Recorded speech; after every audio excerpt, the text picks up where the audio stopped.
Hey guys, this in front of me is the Toshiba's new gaming laptop, Qosmio X70. So how do you define what is a gaming laptop? Well, first and foremost, you can recognize them by their color schemes. So this one is in black and red. You can also find them in black and green. They have tons of shiny buttons. Everything is glowy, spacey design. They also tend to have some pretty good specs. I'm joking, specs are very important. I mean, everything that I said is kind of important, but that's what you came here to hear about, right? So check out the rest of the review. Gadget Compare. Well, first of all, when you take a look at it, as I already said, the design looks very kind of spacey and very modern. They kept the old kind of theme going from the older versions of this Qosmio laptop, which is this black and red scheme. And when you open it up, the bezel around the screen is very thin. Everything looks very pretty. And it also does have some, very, very pretty, but also very subtle details. Like for instance, this bezel around the touchpad, or this whole kind of red plastic stroke. They do look nice, but they're not too much. So they don't look very odd to ordinary people, but they do look very cool and stylish. The only thing I would like for this laptop is to be a bit more thinner, but this is just like normal for a 17-inch laptop, and it's also not too heavy.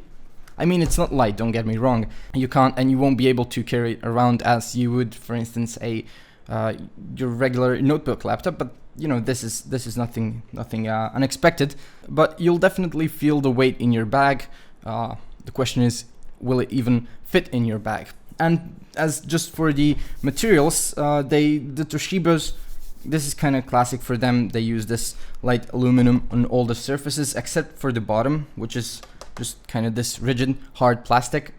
The only material I actually don't like is this red plastic, which goes around the edges. It feels kind of hollow. I guess it could be a bit more quality. But other than that, everything is in its place. Everything feels sturdy and hard and nice. While we're at it, the screen doesn't actually shake all that much. It stays put. This is one of the sturdier screens I have seen. And the keyboard is very good. I have to comment on this because the layout feels very familiar. Because usually when you get a new laptop, keys need to be crammed up or something, so it takes some time to get used to the keyboard, but not this one. This feels really natural. It also has a backlight, which turns on automatically whenever you press a key, and it turns off after around like 10 seconds or something. So it's very great. It's power conserving, and I just really like this keyboard. The touchpad is also very good. I wish it was just a tad bit bigger, but whatever, you can use it for an extended period of time, and it just works very well. There is no lag, and it supports multi-touch, so you can scroll with 2 fingers. You can, swipe, pinch to zoom, and all those things. Now from the left side, here's the Kensington's lock port, and right next to it is the power supply, and then there are 2 USB 3.0 inputs and Blu-ray disc reader. On the other side, there's an VGA output, there is this LAN interface and HDMI output, 2 more USB 3.0s, and there's also a input for headphones and a microphone, and on the middle right here is the SD card reader.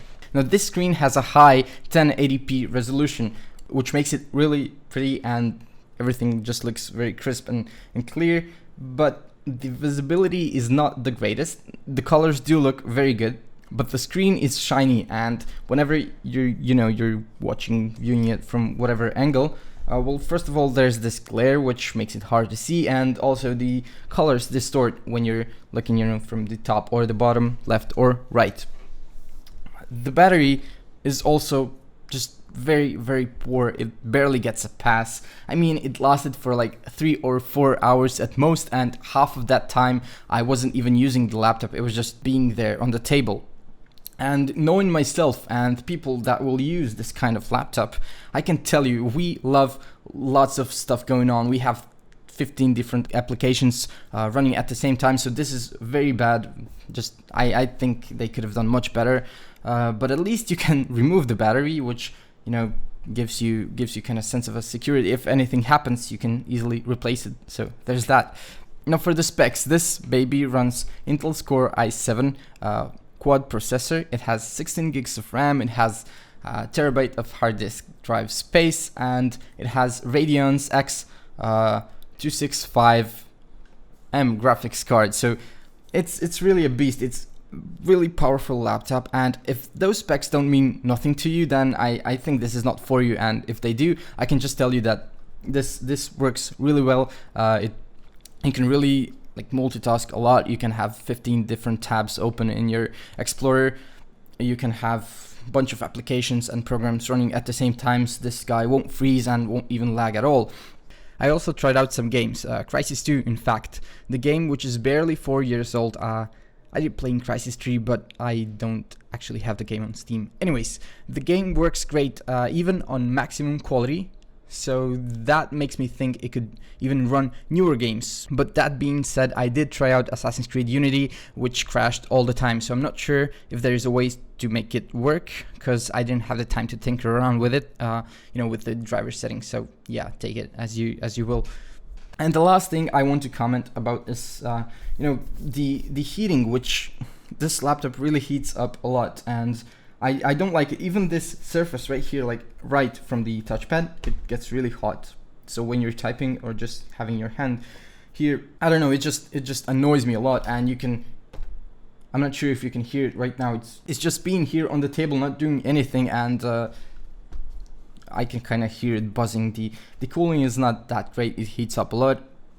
And another thing are the speakers, which are good, but they're not as good as they're marketing them to be, because they're saying like this is outstanding sound quality, and I can tell you this is just like basic. These speakers are maybe better than some speakers you'd get like on a laptop half of this price, but for this price I don't think this is just expected normal speaker. It sounds hollow, it doesn't have almost any bass, and I don't think it's something special. So something strange just happened. Our camera just kind of stopped working, and I didn't notice until a few days later when I was editing this video, and now the laptop is back in the store, and there is no way for me to kind of film this again. So I'm sorry for this, but you're just gonna have to watch this footage that I have of this laptop while I do my outro thing. Anyways, let me get to it real fast. There's not much to say. I do think this is a very good laptop. It's a high quality product, but I personally would not take it. I don't personally think that it offers something that other laptops at this price range do. So logically, I do think you can find something better. But then again, don't take my word for it. Go to the store, before buying. You can always check it out, try it out. Tastes differ. So, you know what? Thank you so much for watching. If you have any questions, ask away in the comments. If something wasn't clear enough, hit that like button, hit that subscribe, visit our webpage, follow us on Facebook, Instagram, Twitter. There's always something new happening, so check us out, and see ya.